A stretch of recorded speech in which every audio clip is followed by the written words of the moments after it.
እኔ ይገርመኛል አንዳንዴ ሼር አድርጉ ዲዩት አድርጉ ፖስት አድርጉ እያልክ ምንም የምትጮህበት ምክንያት የለም። ስራ ራሱ ፖስት ያደርገዋል። እንዴ አንተ እኮ ክርስቶስ ኢየሱስ የመረጠህ ነው። በኢየሱስ ክርስቶስ ከዓለም ጋር የምትመሳሰልበት ምክንያት የለም። በኢየሱስ ክርስቶስ ቲክቶክ ላይ መልካሙን ተናገር፣ በኢየሱስ ክርስቶስ ወንጌልን ተናገር፣ በኢየሱስ ይሄንን ስትናገር በኢየሱስ ክርስቶስ የሚፈልግህ ይቀበላል፣ የማይፈልግህ ጥሎ ያልፋል። ምክንያቱም ለምን መሰለህ? ህይወት ነው ያዝከው በኢየሱስ ክርስቶስ። ከሌላው ትለያለህ በኢየሱስ ክርስቶስ። ከሌላው ከዓለም ትለያለህ። ዝባዝንኬ ከሚናገር ዝባዝንኬ ከሚፖስት ዝባዝንኬ ከሚያወራ የማይከብድ ነገር ከሚያወራ የሚከብደው የሰማይና የምድርን እግዚአብሔርን ቃል ይዘህ አንተ ትለያለህ በኢየሱስ ክርስቶስ። አይመጥንም በኢየሱስ ክርስቶስ። በዘመኑ ቋንቋ ወይም በአራዳኛው ቋንቋ ዲዩት አድርግ ፖስት አድርግ ምናምን እያልክ የምትለምነው ይሄ የልመና መንፈስ በኢየሱስ ክርስቶስ እግዚአብሔር ከናንተ ይምታላችሁ በኢየሱስ ክርስቶስ። ምክንያቱም የእግዚአብሔርን ወንጌል የእግዚአብሔርን ታላቅነት በጽድቅና በኃያልነት ተናገረው በኢየሱስ ክርስቶስ። አንተ ካልተናገርከው ድንጋዮች ይናገሩታል ብየዋል ትናንት። አንተ ካልተናገርከው ዛፎች ይናገሩታል ብየዋል በኢየሱስ ክርስቶስ። መልካሙ የሆነው የምስራችን ወንጌል የሚያወሩ እነሱ የተባረኩ ናቸው በኢየሱስ። መጽሐፍ ቅዱስ ነው የሚለው እኔ አይደለም የምለው። ስለዚህ ይሄን መጽሐፍ ቅዱስ ተናገረው በኢየሱስ። ዘመን ከሆነ አልቃለች። ዓለም ከሆነ ተስፋ የላትም። ዓለም ከሆነ ከክርስቶስ ውጪ ምንም ነገር የላትም። ክርስቶስ ብቻ ነው በኢየሱስ ክርስቶስ በምድር ላይ መፍትሄ።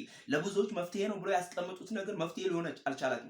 ጦር መሳሪያቸው መፍትሄ ሊሆናቸው አልቻለም። ብራቸው መፍትሄ ሊሆናቸው አልቻለም። በባንክ ያስቀመጡት ጥሪታቸው ወርቃቸው መፍትሄ ሊሆን አልቻለም። ምክንያቱም ብዙዎች ሀብታሞችን ብታያቸው በበሽታ የተጠቁ ናቸው። ብዙዎች ሀብታሞችን ብታያቸው በሆስፒታልና በሐኪም ቤት በራፍ ላይ ናቸው ያሉት። ምክንያቱም እግዚአብሔር አምላክ ከአንተ ጋር ስላለ፣ እግዚአብሔር አምላክ ከድሃው ጋር ስላለ፣ እግዚአብሔር አምላክ ከምስኪኑ ጋር ስላለ። ምክንያቱም እግዚአብሔር አምላክ አዋቂ ነው ይላል መጽሐፍ ቅዱስ። እግዚአብሔር አምላክ ከአቅም በላይ የሆነ መከራ አላመጣብህም። ስለዚህ በሆነ ባልሆነ ነገር እግዚአብሔርን ባልሆነ ቦታ አትመዝነው፣ ራስህን ባልሆነ ቦታ አታስቀምጦ በኢየሱስ። አንተ ምርጡ የእግዚአብሔር ሰው ነው።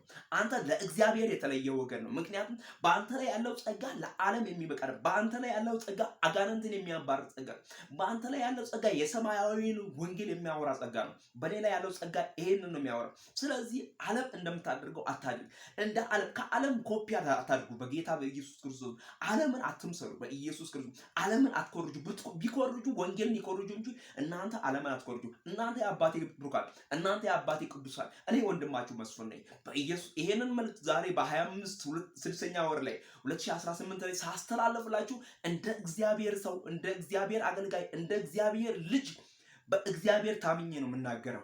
ምክንያቱም እግዚአብሔር አምላክ እኔን እንደረዳ ማንንም አልረዳም፣ እኔን እንዳገዘ ማንንም አላገዘም። ስለዚህ እግዚአብሔር ካገዘ፣ እግዚአብሔር ከረዳ፣ እግዚአብሔር እንደረዳው ሰው ሆኜ በኢየሱስ የእግዚአብሔርን ወንጌል ላወራ እንጂ በኢየሱስ ክርስቶስ ከዓለም ምንም ነገር ሼር ማደረገው ነገር አይኖርም። ከዓለም ምንም ነገር የምኮርጀው ነገር አይኖርም። ከዓለም ምንም ነገር ኮፒ ማደረገው ነገር አይኖርም። በውስጤ ተቀርቶ የማያልቅ፣ በውስጤ ለሌላው የሚተርፍ፣ በውስጤ ለሌላው የሚፍለቀልቅ፣ ለሌላው የሚሰጥ ትልቅ የሆነ በረከት አለ። እርሱም የእግዚአብሔር ቃል ነው። የእግዚአብሔር ቃል የሚረዳ፣ የእግዚአብሔር ቃል የሚያግዝ፣ የእግዚአብሔር ቃል የሚያሻገር። ምክንያቱም ትናንትና ምድረ በዳውን የተሻገርኩት በዚህ ቃል ነው።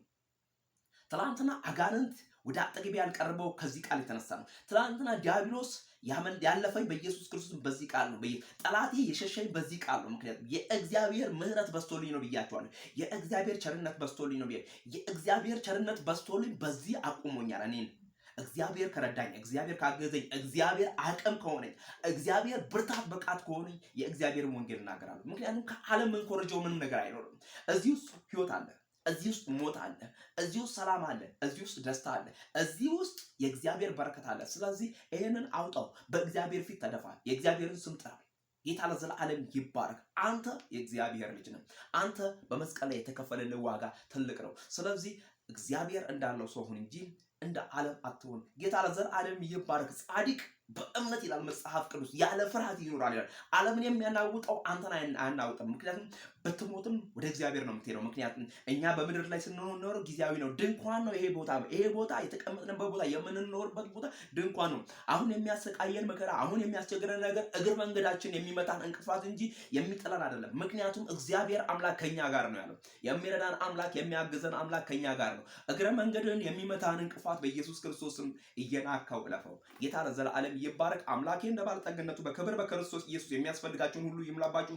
መዳን በሌላ በማንም የለም፣ እንድንበት ዘንድ ከሰማይ በታች የተሰጠን ስም ኢየሱስ ነው። የልጁ የኢየሱስ ክርስቶስ ደም ከኃጢአት ሁሉ ያድናል። ወንጌል ብርሃን ነው። ወንጌል ማምለጫ ነው። ወንጌል መሻገሪያ መንገድ ነው። ስሙ ለዘላለም ይባረክ።